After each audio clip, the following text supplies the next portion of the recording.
You are live with Get Connected. Mike Agerbo here with fellow tech nerds John Biehler, AJ Vickery. Got a pretty cool show today. We'll be talking about some cool devices that we've had a chance to check out over the past couple of weeks. One of them is the new Alexa Auto available for cars. Yes, you can have Amazon Alexa while you're driving. John's had a chance to try this out. They are available in Canada now, these devices. We'll also be chatting about the Pixel Buds. AJ's had a chance to try out the new Google Pixel Buds. These are new little headsets or earbuds that give great audio for music, but can also automatically translate different languages as you're talking to someone. Plus, we'll be talking about refurbs. Is it worth it to buy refurbished gear like Apple gear at Best Buy or through the Apple Store? We'll give you the lowdown on that as well. Of course, now we're going to cover the news. First up here is Zoom. I think many of us are getting tired of Zoom, all the Zoom calls, but they now have a new touchscreen coming out in August for about $600 US, probably coming in around the $800 mark Canadian or more. John, tell us about it. Yeah, it looks kind of like an iMac, and it has a very nice, like you said, 27-inch touchscreen. It has 3 smart webcams, whatever that means, and 8 noise-reducing microphones built in. And it comes preloaded with Zoom. So it's basically a dedicated Zoom box. It's not, you can't do anything else with it. But it sounds pretty interesting, because this is a problem we have all the time when we're recording our video podcasts is the quality of the audio, the quality of the video, all those types of things. And, when we're bringing guests on, we have a huge variety of quality, and even ourselves when, we're switching gear around and that type of thing. But having this dedicated device is, it sounds interesting. Does it make sense to spend, $600 US on a device like this versus just buying like even a crappy laptop and throwing a better webcam on it? I don't know. I think it might depend on the type of Zoom calls that you're doing and if you could justify it. The angle that they're going for, though, is meant to be giving this to new employees that you've hired, for example, and they don't have to fuss around with installing software and stuff like that. I'm thinking, well, it's not really that hard to install the software. Zoom has done a pretty good job of telling people how to do that. So it seems a little strange that would be your angle is, here's a $600 device that makes it easier than a 2-minute install process. AJ, would you get one? No. hard no. I mean, not at $600. Can you use it as an external monitor? Can you do, does it have other uses when not using Zoom? That's the critical thing for me, right? It's a cool looking monitor. I like the way it rests on the desk without a stand. It's obviously not made. Zoom hasn't gone into hardware manufacturing. They're outsourcing the manufacturing to D10. So, yeah, I don't think so. I think it might be good for in the conference room or in a hotel workstation, like a hoteling workstation, not a hotel, where, someone just needs to be able to sit down and have a video call and not worry about it. Because D10 is this company that makes video conferencing appliances, so it kind of makes sense in that space. But I'm just not quite sure that we're there yet. I mean, AJ's using his phone for this conversation, so clearly it's not that hard. Funny. Yeah, and one of the reasons I am using my phone today is because I'm using an external monitor on my laptop computer, and so my laptop's actually closed. So I don't have the camera feature available without plugging in the external webcam, so I could understand the use case here. Yeah. If you don't want to use your phone to do that Zoom call and you don't have your laptop open, but again, the price, it's price prohibitive for me. Well, and as we were commenting before we got on the call, AJ looks the best of all of us with his phone camera. I know. It's so funny, right? Because we're doing all these Zoom calls, and we're using this for YouTube, and also Telus Optic TV's picking this up as a video show as well. And I look like hell. I've got a nice laptop, but my webcam makes me look all faded and gross. Red. AJ looks fantastic. You look like you have the worst sunburn. Like, do you have a horrible sunburn right now? No, I have a cruddy web camera. Enough about that. Let's quickly talk about Huawei. They seem to be in the news all the time now. They have some news out of the UK. Boris Johnson is basically telling the telecoms that they have until 2027 to get the Huawei 5G equipment out of the networks. Surprised? Not really. Not really, yeah. Yeah, unfortunately. I mean, it's ironically just the other day, though, British Telecom basically said if you do get rid of Huawei, it's going to dramatically impact our abilities to deliver services for years to come because of, having to undo all of that work. It's purely politically motivated.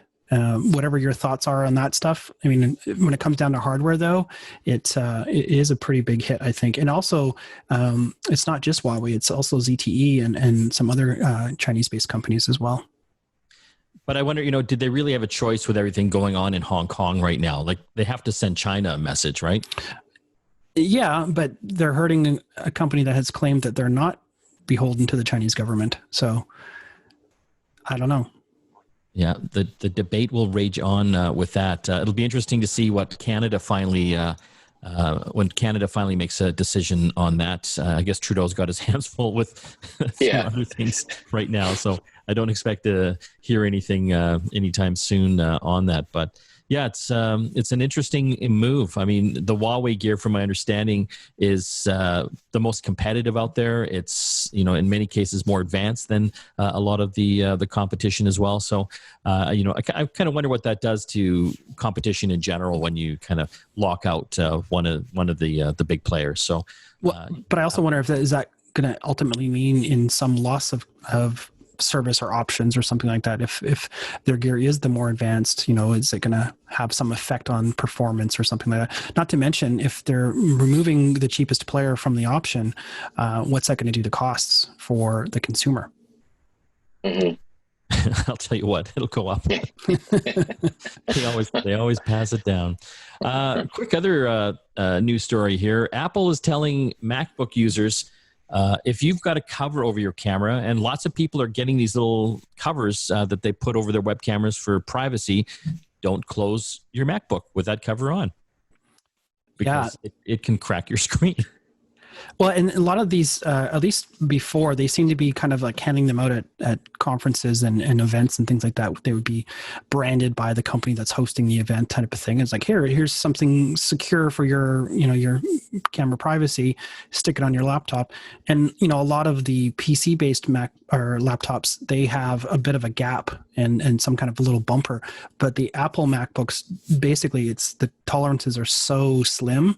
Apple's basically saying don't use anything more than that thicker than a sheet of paper. So basically a Post-it note if you're going to cover your camera. One thing that Apple has said, and conspiracy theorists are going to be all over this, is they've wired the camera so that there's no way for it to be on without that green light showing up.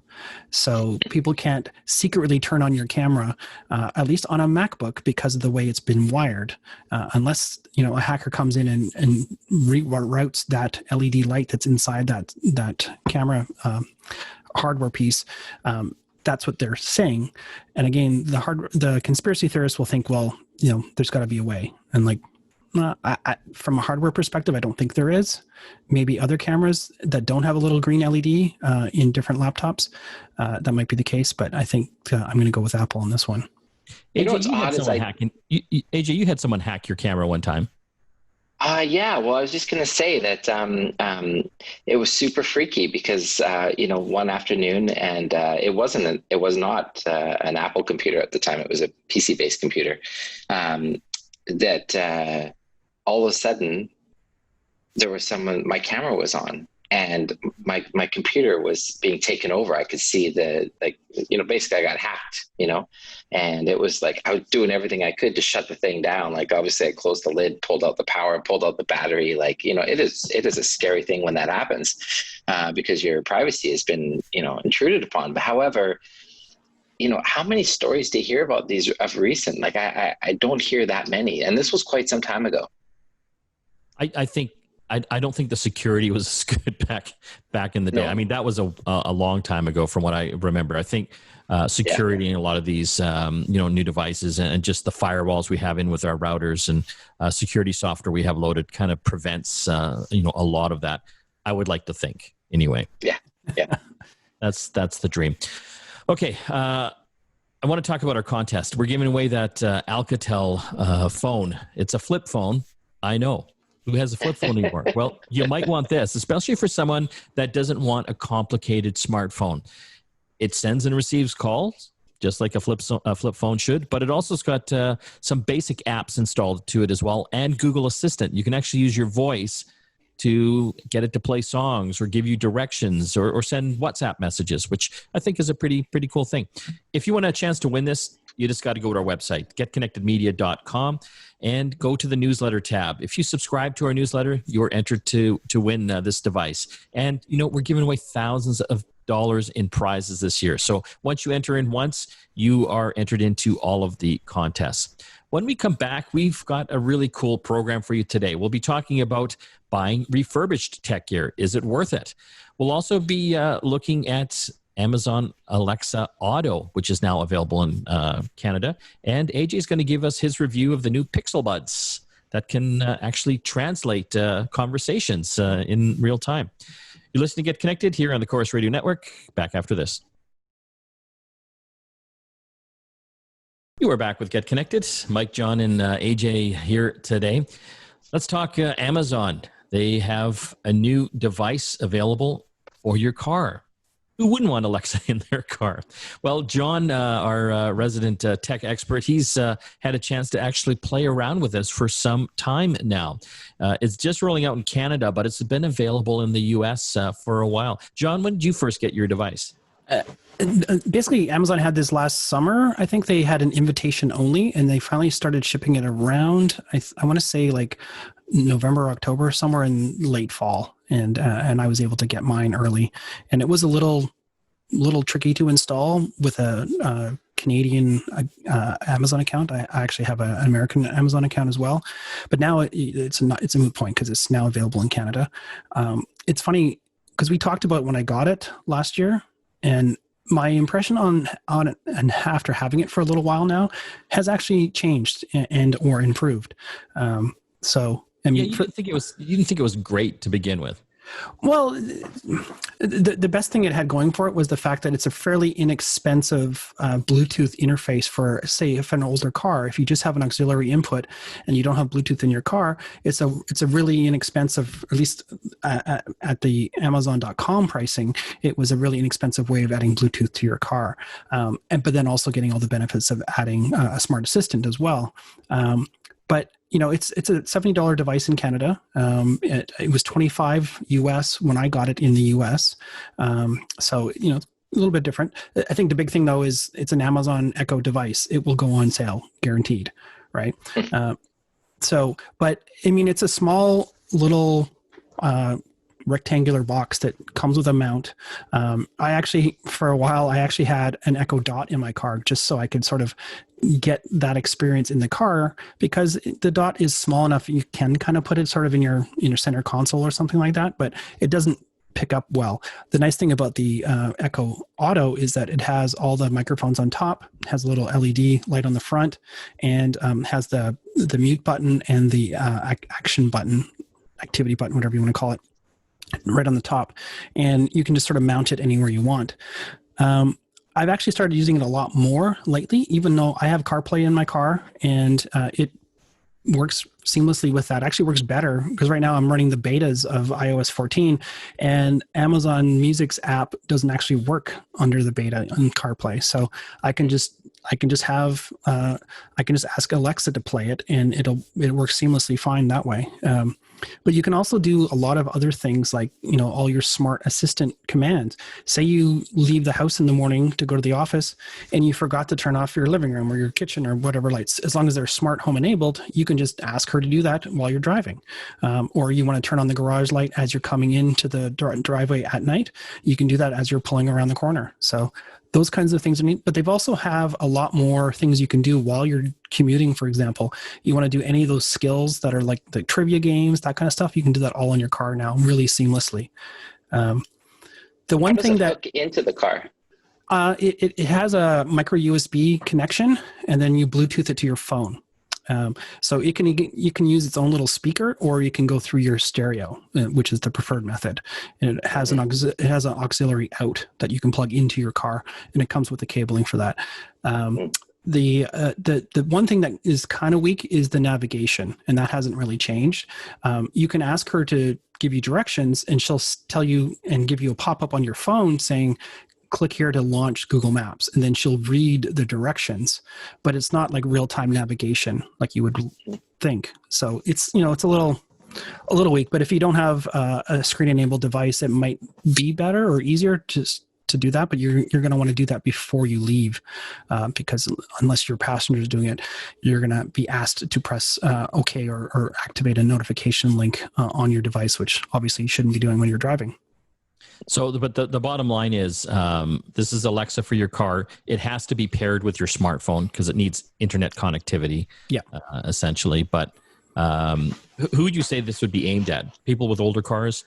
Yeah, I think if you don't have a newer in-car entertainment system, something, especially with Bluetooth, but even if you have Bluetooth, it's not bad if you've built your whole smart home around the Amazon infrastructure. So it's just a nice, simple way of having access to that. While you're driving, you remember you need to add something to your shopping list. You can just yell it out, and it will add it to your Amazon shopping list. It's pretty painless. You don't have to launch anything.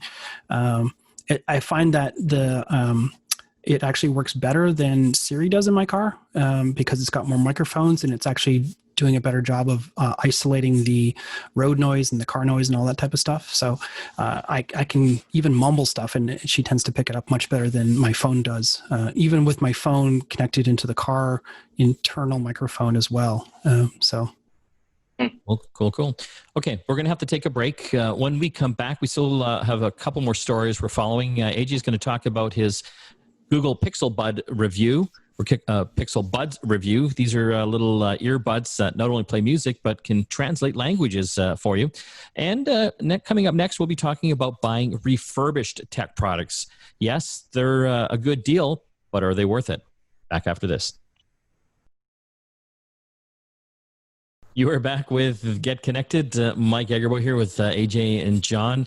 Don't forget to hit our website, getconnectedmedia.com. If you enjoyed hearing about that Amazon Echo device for your car, John has written a review that you can check out for more information.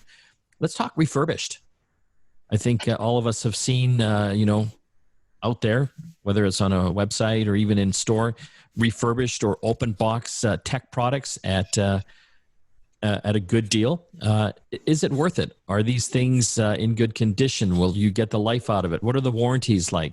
Well, I thought we'd explore some of that. Kind of stem from something that we saw online that, you can get Apple AirPods, refurbished ones available at Best Buy. But, I told some people that, and they're like, ooh, do I want to have refurbished earbuds? But during the pandemic? Yeah, I'm sure that they are kind of sanitized and whatever they have to do. They've probably even got new cases on them and everything. John, you've bought a lot of refurbished stuff, haven't you? Yeah, I think the key thing here is it really depends on where it's coming from. Because a lot of times when you buy something, especially if you buy it online, you need to know who provided that. In the case of the Best Buy offering, it's actually provided by, at least on Best Buy Canada, through another third party. So it's not coming from Apple. It's not coming from Best Buy's warehouse. It's coming from a third party. So you want to make sure that you understand where it's coming from and who's providing it. My experience with Apple refurbished has been fantastic. Generally, you won't get, I don't think you'll ever get a refurbished Apple product that comes, with scratches or scuffs. They'll replace all of that stuff and make it basically brand new without being brand new, because the laws around selling something as new, even if they replaced half of it, they just can't sell that. But and quite often you won't get like the retail box for stuff. You'll get like just a plain brown box for something. But I like buying refurbished stuff for some things. There's certain things that you might want to reconsider buying refurbished, though, especially things like that have small batteries in them, like AirPods, because you don't know how many charge cycles those batteries have had before they were returned or repackaged to be resold. It might just be someone bought it, they didn't fit the ears, and they returned it, and they barely worn them. Or it could be someone that wore them for 6 months and then found a way to return them somehow. It just really depends. And I think AirPods is probably one thing I wouldn't buy refurbished. Why? Just the cleanliness, or? Well, it's. I'm not worried about the cleanliness. I at least hope that they're at least been cleaned somehow, before they're put back out. But it's a very personal item, I think, and it's something that you literally sticking in your ear, and it's also something that is pretty fragile too. Like, have they been through the wash cycle? Who knows, right? You just don't know what's happened to them before they got to you. Something a little bit bigger, like a laptop or something like that, there's a little bit more opportunity for those things to be replaced and fixed and even diagnosed properly. You can't tell how many charge cycles your AirPods have. So those are the kinds of things that I would at least have a pause about before buying, unless it's a really good deal. And even looking at some of the deals on these refurbished AirPods, it's only about $40 or $50 off. I mean, it's already a fairly expensive item, so that could be compelling, but I think you might want to maybe consider something that's not AirPods for, a little bit less money and get them brand new. AJ, have you bought much refurbished? Well, I'm kind of in the same boat. I think that, where you're buying the stuff refurbished from is the key to it. I agree. I think Apple's refurbished opportunities are excellent. And you know what? Honestly, because they do all that work to those devices, the price break isn't really like huge. It's just a little bit less, I think, some of the things I'm worried about a little bit more so is like, walking into, the big box retailer and that open box type thing, and just, what has happened to those devices. Return policies are pretty easygoing. So you really don't know, within 2 weeks, you can pretty much return anything for any reason. And again, you don't know what that person had done with the gear before using it. So I think it's just about picking the right thing. I like the comment about the small batteries that can't be replaced, because again, those are, you don't know how much they've been used. Also things like anything that has a lamp in it that can't be replaced, like a projector, at least you can replace the lamp, right? So if you're buying sort of a previously used projector, you don't know how much the lamp's been burnt out. Well, you can always replace that lamp, but keep in mind, what's the cost of that new lamp? Because those hours, those things can get pretty pricey. I think it's interesting too, speaking to your return policy thing, AJ, in a lot of cases, you can't return headphones. I'm talking like the over-ear, can style headphones, like a Beats or, a competitive thing like that, for sanitation reasons, yet they're selling AirPods. So because I bought some recently, and there's a big sign on my invoice and the big sign on the package saying, once you've opened this, you own it, basically. Yeah, it's interesting. I bought an audio video receiver, a Denon one, a refurbed model. Because I needed one to replace one that had just gone kaput on me. And so these things aren't cheap. I needed one that has 7.1 surround sound. And so I was looking, these things get up there. So I found one online on the Best Buy marketplace. And again, it wasn't Best Buy selling it. It was some third-party reseller that I guess specializes in this refurb stuff. And yeah, I saved a few $100s on it. I think I paid like $400 that, it was usually like $700 or $800. So the price stood out to me, but in hindsight now, I wish I didn't, because I'm starting to have issues with it. And, a lot of times the warranties on these things are like 30, 60, 90 days at best. So it still works, but, switching between video sources, it's sketchy now. So I'm sure that's probably one of the reasons that this thing was returned in the first place, and maybe that they kind of got it working again.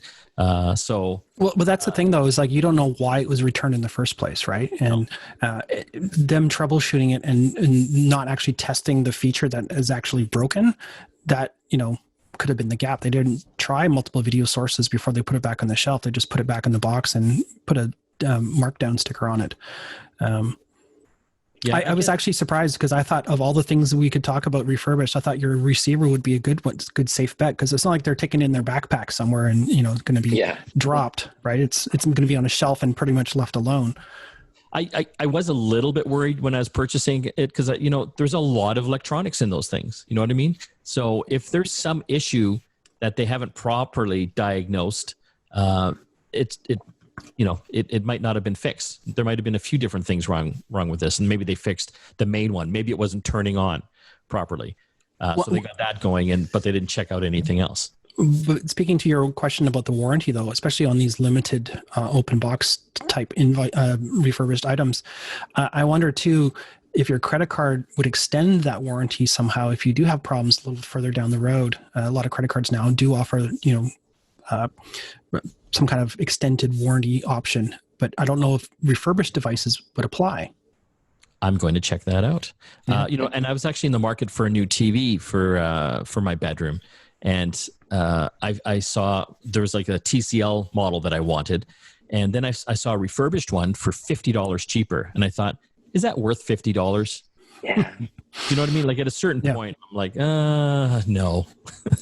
I still haven't bought it because I'm looking for a cheaper price. You know what I mean? I think, in general, you get what you pay for. But maybe the lesson is, again, and I think you both said it, it depends who's selling the refurbished device. If it's coming directly from Apple, I kind of feel good about that, right? Because they have a good track record with service, and you know them. But the point there though is Apple's not giving you a 60 or 30-day warranty on that device. That refurb is going to be the full regular retail warranty. Yes, that's a big difference. Yeah, and which is invaluable. So again, I think it depends where it comes from. If it comes right from the manufacturer themselves, I would say that's a safer bet. I would also see how long the warranty is. And to your point as well, John, check to see if your credit card will extend the warranties on refurbished gear as well.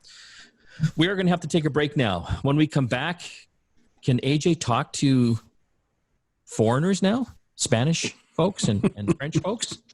With Chinese folks with his Google Pixel Buds? We'll find out. Back after this. You're back listening to Get Connected. Mike Agerbo here with my good friends John Biehler and AJ Vickery. It's Google Pixel Buds time. These are available in Canada now. This is, I believe, the second incarnation of these. They're kind of like Apple AirPods, kind of in that same category. These are little earbuds that you put in that have great sound quality, so good for playing music, but also have things like Google Assistant built in and a translate feature. And AJ, you're going to give us the lowdown. You've had these on for a week now. What do you think? Yeah, I was really excited to get these and try them out. As someone who has been very committed to the Android platform over, the past couple of years. I was really excited because anything that Google comes out with, obviously they have the Pixel phone, but also coming out with the earbuds, I was really keen to try them. And I do use the Google Assistant. So I think that's a key factor here. Whether you use it to keep track of your appointments, whether you use it to sort of check the weather, you guys have Siri on your phone. I use the Google Assistant for just about everything, and I've even got it integrated in my home. So I can lock my door when I leave by talking to Google Assistant. I can turn on the lights. If I forgot to turn the lights off when I went to bed on the patio, I can do that. So the fact that I can get that integrated directly into my earbud was a big feature that I was looking forward to when trying the Pixel Buds too. I can say that after having used it for a week now, the audio quality is not where you're going to want it to be for people that are buying it specifically to listen to music. I find that when I'm, listening to music with it or listening to the radio or even doing conference calls like we're doing here today, I tend to, and I don't know if it's the pair that I've received, but I get miscellaneous dropouts and sometimes a little bit of feedback in my ear, which isn't something you're looking for. And when I've worn other earbuds, I don't quite get that. But the actual the Google Assistant part is actually quite good. So these earbuds, and I've got them in my ear if you're watching the podcast version, are much like Mike said, like the Apple AirPods. A lot of the controls are touch-based, so you can do things like turn up the volume. You can talk to your assistant by activating it with the word or touching the ear. You can also do a couple other cool features, with the touch feature, which is like answering a call or hanging up or skipping tracks. So I've been playing around a little bit with that. And I don't know, Mike, if with the AirBuds, you've had any challenges with it, but I definitely find that like navigation on such a small little part of my earbud really difficult to actually get it right. And that might take time. AJ, I hate to tell you this. You don't actually have Pixel Buds in your ear. They're actually Mentos. You can see them there. Eh? They look like a delicious candy. Yes. But let's talk about a fun feature. So Mike mentioned it earlier in the break. So it integrates with a lot of your Google apps as well, anything that you're running on your phone. So Translate's a really cool feature. So if I open up Google Translate and actually hold down my earbud while I'm speaking to someone who's speaking to me in a different language, it uses the microphone inside of the buds to pick up everything that they're saying. And instantaneously, once I release it, it will translate everything that they just said, and then it will read me the English back into my ear. So I have the option of reading the English on my phone, on my device, of what they've just said, or I can actually just listen to the translation right in my ear. And I thought that was a very cool feature. If someone was talking to you and you were, taking a little bit of time to try to, use that device to navigate that conversation. So when I wanted to speak back to them, I thought, okay, well, this will be cool. So why don't I speak to my phone in English and have it translate the Spanish back into my ear so that I can say it? It works in various languages. I was using Spanish. The only problem with that is it spoke the Spanish so quickly, I couldn't actually repeat it with the same and things like that. So, but for understanding what someone's saying while wearing buds in your ear, I felt like a secret agent. It definitely feels. No, go ahead, Mike. Translation. Sorry? How was the translation? Oh, it was bang on. I actually showed the person that I was talking to. It was actually Maria in our office who speaks Spanish. I showed her and she's like, yeah, I got it exactly. That's amazing. But overall, your thoughts? So a couple of things, like at the price point, I would hope for noise canceling. They don't have noise canceling built into them. I would like to see that. We'll probably see that in the next version. The fact that the case that they come in, and I'll show it to you guys here, people can go online to see it if you're just listening by the radio. You put the buds inside of here, much like the AirPods, they do charge in here, and this also charges wirelessly. So that's a great feature as well. I think that there's still a little bit of way to go for Google in these devices. I think they're on the right track and they're building in lots of great features. Love the fact that the Google Assistant is built in, but again, for just pure earbuds and listening to music or radio, I'm going to wait for the next ones. But you're still wearing them. Still testing them. Okay. When we come back, more tech to talk here on Get Connected. Stay tuned. You are back with Get Connected. Mike Agerbo here. Got John and AJ. A few minutes left. I heard an interesting story. I was up in Whistler this past week hanging out with my good friends, Dr. H and his new girlfriend, Ashley. And she told me that she sold her Apple iMac box on Craigslist for $35. The box. A box. An empty Apple box for $35. I see AJ. AJ, you know what I'm thinking? We have a lot of empty boxes at the office. We have a lot of empty boxes, yeah. Maybe it's a set decorated for a movie or something. I don't know. I think that's a lot of beer with all the boxes we have. Yes. That's interesting.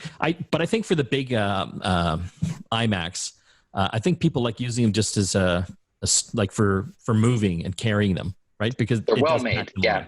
How else are you going to move those iMacs though? Yeah. No. Yeah, very gingerly, because you can wreck the screens if you don't move those types of things. I remember we got this Acer super curved gaming monitor in. I think it was like $1,500. It was beautiful. Like everyone in the office, like all the graphics guys were just coming up to me. Are you going to keep that mic?